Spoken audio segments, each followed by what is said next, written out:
Auzubillahiminash-shaytanir-rajim. Bismillahir-rahmanir-rahim. Assalamu alaikum students. Today we have to study complex analysis and it's about the continuity of complex functions. First of all, the definition of continuity for a complex function is in essence the same as that for a real function. That is, a complex function f is continuous at a point z0 if the limit of f as z approaches z0 exists and is the same as the value of f at z0. This gives the following definition for complex functions, which is analogous to 17th. Okay, first of all we have the definition, that is the definition of definition 2.9. A complex function f is continuous at a point z0 if limit z approaches to z0 f of z is equal to f of z0. अब आप खुद देखिए कि ये basically हमारे पास limit जो है ये उसकी डेफिनेशन है, और जैसे हम real valued functions F of x में लेते थे, बिल्कुल सिमिलरली यहाँ पर जो एक्स है दैट इज़ वेरीड, और जो एक्स है उसकी जगह वो जो है हमारे पास एक रियल नंबर एक्स होता था उसकी जगह यहाँ पर हम एक जी कॉम्प्लेक्स नंबर ले रहे हैं, ठीक है। और जो जी होगा that will be equal to x plus iota y. इसी तरह से जो हमारे पास यहाँ पर जी नॉट होगा वो भी हमारे पास होगा equal to x not plus iota y not, ठीक है। तो रियल फंक्शंस की तरह बिल्कुल ही हमने एक फंक्शन f लिया that is continuous at a point, then the following 3 conditions must be met. ये हमारे पास 3 कंडीशंस हैं जो कि फॉलो होनी चाहिए। A complex function f is continuous at a point z not if each of the following 3 conditions hold, like number 1 limit z approaches to z not f of z exist, number 2 f is defined at z naught, and number 3 whenever I have to take the limit z approaches to z naught f of z, that will be equal to f of z naught. If a complex function f is not continuous at a point z naught, then we say that f is discontinuous at z naught. For example, the function f of z is equal to 1 over plus z naught z square is discontinuous at z equal to iota and z equal to minus iota. Okay students, now we have an example, that is example number 5 here, and we need to check the continuity at a point. Consider the function f of z is equal to z square minus iota z plus 2. In order to determine if f is continuous at say the point z naught is equal to 1 minus iota, we must find limit z approaches to z naught f of z and f of z naught, ठीक है। Then we need to check to see whether these two complex values are equal. From theorem 2.2 and the limits in 15 and 16 we obtain that. अब आप ये देखिए कि हमारे पास जो previous theorem था जिसमें हमने ये देखा कि if we want to find out limit z approaches to z naught f of z, that will be equal to f of z naught, ठीक है।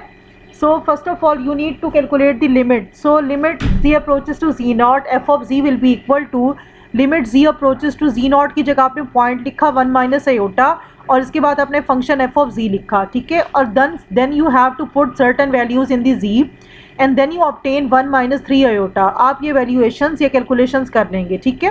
फर्दर मोर जब आपने z नॉट लिया और इसके बाद आपने फंक्शन f की जगह f of z की जगह आपने z नॉट जो है वो इसके इंसर्ट किया, उसको पुट की उसकी वैल्यू, तो आप देखिए कि आपके पास f of z नॉट से f of 1 माइनस आयोटा, और इसके बाद आपका फंक्शन जो था वहाँ पर जहाँ z था वहाँ पर आपने 1 माइनस आयोटा की वैल्यू पुट की, और तब भी आपके पास आंसर आया 1 माइनस 3 आयोटा, ठीक है। इसका मतलब ये कि लिमिट भी एग्जिस्ट कर रही है और वो जो फंक्शन है उस पॉइंट के ऊपर अनडिफाइंड भी नहीं है, और limit z approaches to z not f of z is equal to f of z not वाली प्रॉपर्टी जो लास्ट प्रॉपर्टी है वो भी एग्जिस्ट कर रही है। So we conclude that f of z is equal to z square minus iota z plus 2 is continuous at the point z not 1 minus. Next you can see that okay, furthermore for z naught is equal to 1 minus iota we have f of z is equal to, ठीक है, again उसकी value आपने दी, since limit z approaches to z naught f of z is equal to f of z naught, so we conclude that f of z जो है हमारे पास function जो है वो कंटिन्यूस है इस पॉइंट के ऊपर, ठीक है। तो अब आप ये देखिए कि जो ऊपर वाली एग्जाम्पल है ये हमारे पास continuity of complex polynomial and rational functions जो हैं उसकी एवेल्यूएशन के लिए बहुत ज़्यादा इंपॉर्टेंट है। नेक्स्ट देखते हैं। नेक्स्ट आप देखिए कि ये जो लिमिट का कॉन्सेप्ट है इसको हम लोग बाकी भी बहुत सारी जगह पर यूज़ करते हैं। And continuity is defined using the complex limits. The various properties of complex limits can be translated into statements about continuity. Consider theorem which describes the connection between the complex limits of f of z is equal to u of xy plus iota v of xy and the real limits of u and v, using the following definition of continuity for real functions f of xy, we can restate this theorem about limits as a theorem about continuity. अब आप देखिए कि आपने एक जो real function है f into x Y, वहाँ पर इसको कैसे यूज़ होता है, like a function f is continuous at a point x not y not if limit xy approaches to x naught y naught and f of xy is equal to f of x naught y naught. ठीक है, तो हम इसको इस तरह से लिया करते थे. Again, this definition of continuity is used is similar to 17 and we obtain in theorem 2.2 real and imaginary parts of the continuous function. आप देखें जैसे कि f था, अभी हमने रियल वैल्यूड फंक्शंस के लिए लिया f को, ठीक है. इसी तरह से कैपिटल U जो कि हमारा रियल वैल्यूड फंक्शन होगा f का, इसी तरह से कैपिटल V वो भी रियल वैल्यूड फंक्शन होगा f का, तो उनके लिए भी सिमिलर मैनर में ये 20th जो है हमारे पास थ्योरम ये एप्लीकेबल होगा. So suppose that f of z is equal to u of xy plus iota v of xy and z naught is equal to x naught plus iota y naught, then the complex function f is continuous at the point z naught if and only if both the real functions u and v are continuous at the point x naught y naught. ठीक है.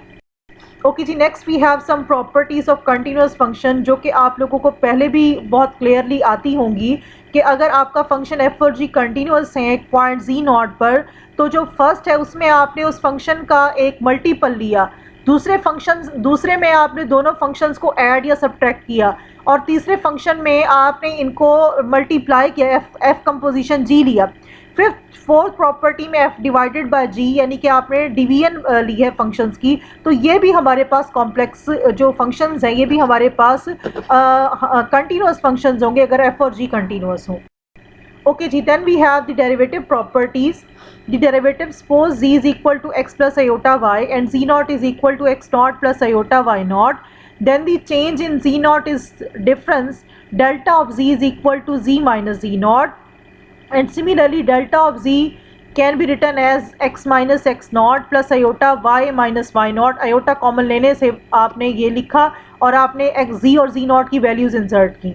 ठीक है, तो आपके पास similarly आ गया delta of x plus iota delta of y. If a complex function w is equal to f of z is defined at z and z naught, then the corresponding change in the function is difference delta w is equal to f of z naught plus delta of z minus F of G naught. ये definition आप लोगों ने पहले भी study की हुई है. The derivative of the function F is defined in terms of a limit of the difference of the quotients delta of omega divided by delta of G as delta of G approaches towards zero. So now we have the definition. Suppose the complex function f is defined in a neighborhood of a point z naught. The derivative of the f function at z naught denoted by f prime of z is basically limit z delta of z approaches towards zero, f of z naught plus delta z minus f of z naught divided by delta of z.